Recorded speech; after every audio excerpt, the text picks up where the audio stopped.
அன்பின் உலகம் அன்பின் அஞ்சங்களுக்காக நான் உங்கள் அஞ்சலி ராம். இன்னைக்கு நம்ம சூப்பரான லஞ்ச் ரொட்டீன் விளாக் தான் பார்க்க போகிறோம். ரொம்பவே எப்படி சொல்கிறது, ரொம்ப ரொம்ப ஈஸியான ஒரு ரெசிபி. நீங்கள் உங்கள்கிட்ட காய் இல்லைனாலும் சரி, ஓகே டைம் கம்மியாக இருக்குது அப்படின்னாலும் சரி, ஒரு 20 மினிட்ஸில் சூப்பராக ரெடி பண்ணிடலாம். அந்த மாதிரியான ஒரு ரெசிபி தான் ஷேர் பண்ணுறேன். ஸோ இது பார்த்திங்கன்னா வந்து இந்த குழம்பு பார்த்தீங்கன்னா வந்து குருமா குழம்புன்னு சொல்லுவாங்க. சில பேர் வந்து எண்ணெய் குழம்புன்னு சொல்லுவாங்க. நீங்கள் மயிலாடுதுறை அந்த சைடில் இருந்தீங்கன்னா என்ன குழம்புன்னு தெரிஞ்சிருக்கும். ஸோ இது என்ன பார்த்தீங்கன்னா காலிஃப்ளவர் ப்ளஸ் கத்திரிக்காய் நான் போட்டு இன்றைக்கி எண்ணெய் குழம்பு வச்சுருக்கேன். அது கூட பார்த்தீங்கன்னா பூண்டு ரசம். இந்த குழம்பு எப்படி செய்யலாம் அப்படிங்கிறது தான் நீங்கள் இந்த விளாகில் பார்க்க போகிறீங்க. ரொம்பவே டேஸ்டியாகவும் இருக்கும், ரொம்பவே ஈஸி. ஜஸ்ட் 20 மினிட்ஸ் போதும். இதுக்கு சைட் டிஷ் எதுவுமே தேவையில்ல. அப்படி தேவை அப்படின்னு நினச்சிங்கன்னா நீங்கள் இது கூட அப்பளப்பூவோ வச்சு சாப்பிட்டிங்கன்னா ரொம்பவே சூப்பராக இருக்கும். ஸோ இந்த ரெசிபியை பார்க்கலாம் வாங்க, வீடியோக்குள்ளே போகலாம். இன்றைக்கி லஞ்ச் ரொட்டீன் விளாக்ல என்ன பார்க்க போகிறோம் அப்படின்னு பார்த்தீங்கன்னா வந்துட்டு காலிஃப்ளவரும் கத்திரிக்காயும் போட்டு எண்ணெய் குழம்பு இல்லை குருமா குழம்புன்னு சொல்லுவாங்க. இந்த சைடெலாம் வந்து குருமா குழம்புன்னு சொல்லுவாங்க. பட் மாயிரம் சைடு அப்படி இருந்தீங்கன்னா உங்களுக்கு தெரிஞ்சிருக்கும் எண்ணெய் குழம்புன்னு சொல்லுவாங்க. ஸோ அந்த ரெசிபி தான் இன்றைக்கி உங்கள் கூட ஷேர் பண்ணுறேன். ரொம்ப சிம்பிளாக பண்ணலாம். காய் எதுவும் இல்லை, இது மட்டும் தான் இருக்குது அப்படின்னா நீங்கள் ரொம்பவே ஈஸியாக இதுக்கு சைட் டிஷ்ஷே தேவையில்ல, இந்த குழம்பு மட்டும் வச்சாலே போதும், ரொம்பவே டேஸ்ட்டாக இருக்கும். ஸோ அந்த மாதிரி ஒரு சிம்பிள் அண்ட் சூப்பரான டேஸ்ட்டில் இருக்கக்கூடிய ஒரு குழம்பு தான் இன்றைக்கி உங்கள் கூட ஷேர் பண்ண போகிறேன். ஸோ அதுக்கு வந்து காலிஃப்ளவர் வந்து ஃபஸ்ட்டு வந்து சுடுதண்ணியில் கொஞ்சோண்டு மஞ்சத்தூளும் உப்பும் போட்டு இந்த மாதிரி எடுத்து வச்சுக்கோங்க. அவ்வளோதான். இன்றைக்கி நான் வந்து கத்திரிக்காய் போட போகிறேன். இது கூட நீங்கள் வாழைக்காய், உருளைக்கிழங்கு இந்த மாதிரி காயான ஆட் பண்ணிக்கலாம். அப்படி இல்லைனா வெறும் காலிஃப்ளவர் மட்டும் இருந்துச்சுன்னா அதை மட்டும் கூட போட்டு செய்யலாம். ஸோ வாங்க வீடியோக்குள்ளே போகலாம். ஃபஸ்ட்டு வந்து அதுக்கு வந்து ஒரு பேனில் எண்ணெய் வச்சுருக்கேன். ஒரு 2 டீஸ்பூன் அளவுக்கு கடலை எண்ணெய் தான் சேர்த்துருக்கேன். அதை சேர்த்துக்கோங்க. இப்போது அது கூட நம்ம தாளிச்சிக்கலாம். 1 டீஸ்பூன் அளவுக்கு கடுகு ஆட் பண்ணிக்கிறேன். உங்களுக்கு பட்டை ஃப்ளேவர் பிடிக்கும் அப்படின்னா நீங்கள் வந்து இந்த ஸ்டேஜில் பட்டையும் அந்த பிரிஞ்சி இலையும் மட்டும் சேர்த்துக்கோங்க. அப்படி சேர்த்துக்கிட்டிங்கன்னா இன்னும் சூப்பராக இருக்கும். ஸோ இப்போ அந்த கடுகு பொரியட்டும்.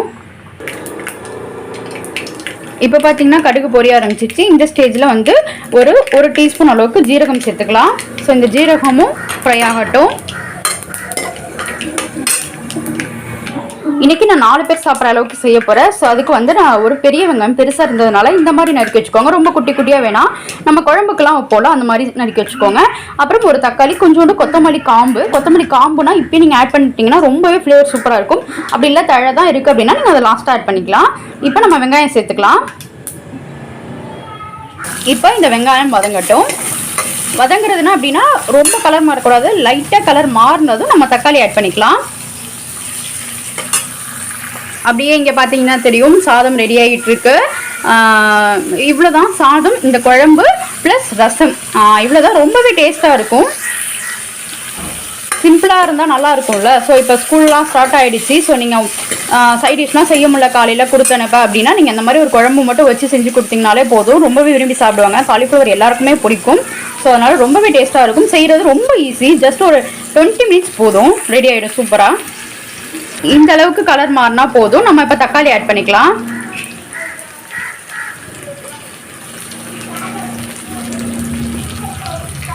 ஸோ இந்த தக்காளியும் வந்து நல்லா வதங்கட்டும். ஒரு 2 நிமிஷம் தக்காளி வதங்கட்டும். இப்போ பார்த்தீங்கன்னா நம்ம தக்காளி வந்து நல்லாவே வதங்கிடுச்சு. ஸோ இப்போ நம்ம வந்து ஸ்பைசஸ்லாம் சேர்த்துக்கலாம். மீடியம் ஃப்ளேமில் வச்சுக்கோங்க. சாம்பார் தூள் இருக்கும்ல, அந்த சாம்பார் தூள் வந்து ஒரு சாம்பார் மிளகாய் தூள். ஸோ அது வந்து நான் வந்து 2 டேபிள் ஸ்பூன் அளவுக்கு சேர்த்துக்கிறேன். அது கூட மல்லித்தூள் பார்த்தீங்கன்னா 3 டேபிள் ஸ்பூன் அளவுக்கு சேர்த்துக்கிறேன். ஸோ இதில் மல்லித்தூள் சேர்த்தா தான் வந்து அந்த திக்னஸ் இருக்கும். அதனால் நான் மல்லித்தூள் வந்து ஒரு 3 டேபிள் ஸ்பூன் அளவுக்கு சேர்த்துக்கிறேன். இதுக்கப்புறம் குழம்புக்கு தேவையான அளவுக்கு உப்பு, ஸோ அதையும் ஆட் பண்ணிக்கலாம் இந்த ஸ்டேஜ்லேயே. அப்புறம் ஒரு 1/2 டீஸ்பூன் அளவுக்கு மஞ்சத்தூள் சேர்த்துக்கிறேன். இது கூட தனி மிளகாய் தூள் இருக்கும்ல, ஸோ அது வந்து சும்மா அந்த கலருக்காக வந்து ஒரு 1/2 டீஸ்பூன் அளவுக்கு சேர்த்துக்கிறேன்.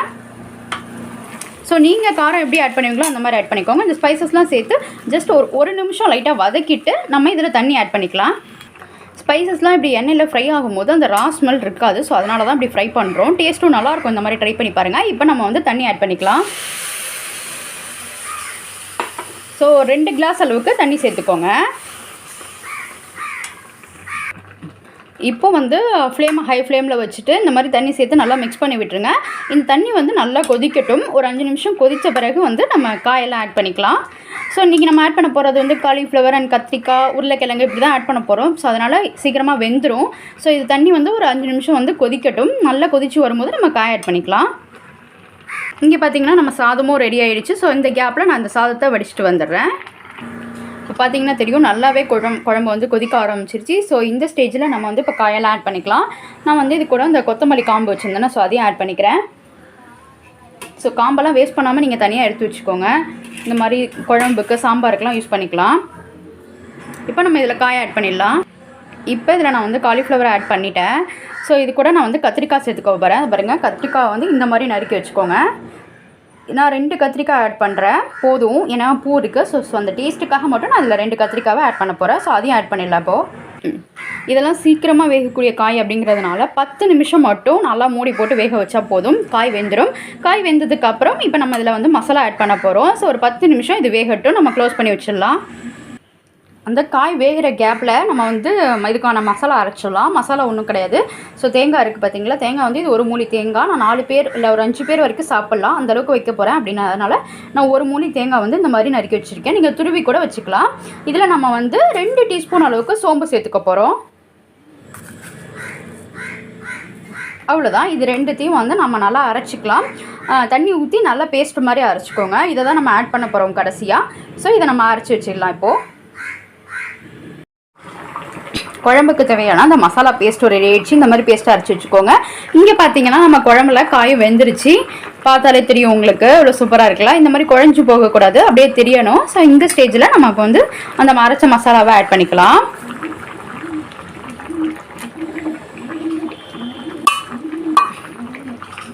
நீங்கள் இந்த மசாலா ஆட் பண்ணுறதுக்கு முன்னாடி நல்லாவே செக் பண்ணிக்கோங்க காய் வெந்துருச்சானே. ஏன்னா மசாலா ஆட் பண்ண பிறகு ரொம்ப நேரம் கொதிக்க விடக்கூடாது, ஒரு கொதி விட்டு நம்ம இறக்கிடணும். ஸோ இந்த ஸ்டேஜில் நீங்கள் வந்து உப்பு காரம் வேணால் கூட செக் பண்ணிக்கோங்க. வேணால் அந்த தனி மிளகாய்த்தூள் வந்து ஆட் பண்ணிக்கலாம். ஸோ இப்போ பார்த்தீங்கன்னா தெரியும், பார்க்கவே இவ்வளோ எம்மியாக இருக்குல்ல. ஸோ இது லைட்டாக ஒரு கொதி வரட்டும். இந்த ஸ்டேஜில் நீங்கள் கொத்தமல்லி தழை கூட ஆட் பண்ணிக்கலாம். இப்போ நீங்கள் செக் பண்ணி பார்த்துக்கோங்க எல்லாமே கரெக்டாக இருக்கா அப்படின்னு சொல்லிட்டு. பார்த்தீங்கன்னா தெரியும் நல்லா கொதி வந்துருச்சு. ஸோ இப்போவே ஆஃப் பண்ணிவிடுங்க. அப்படி இல்லைனா அந்த தேங்காய் போட்டிருக்கிறது அது மாதிரி தெரிஞ்சிடும். ஸோ அவ்வளோதான், சூப்பரான குருமா குழம்பு ரெடி ஆகிட்டு இப்போ நம்ம பிளேட் பண்ணிக்கலாம்.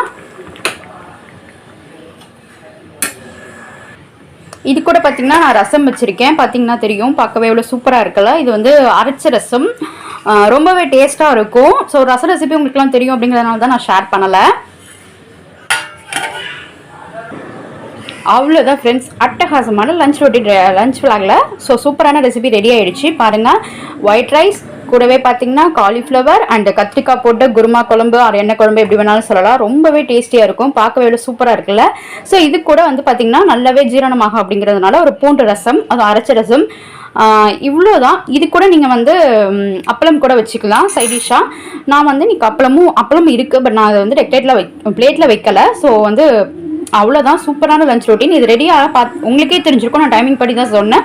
ஸோ ஜஸ்ட் 20 மினிட்ஸ் தான், சூப்பராக ரெடி ஆகிடும். இந்த ரெசிபி உங்களுக்கு கண்டிப்பாக பிடிக்கும்னு நினைக்கிறேன். இந்த மாதிரி லஞ்ச் ரொட்டீன் உங்களுக்கு பிடிச்சிருக்காங்கிறதையும் கமெண்ட் பண்ணுங்கள், அப்போ தான் எனக்கு தெரியும். இல்லைனா நான் இதை கண்டிப்பாக பண்ணாமல் ரெசிபியாக மட்டும் ட்ரை பண்ணுவேன்.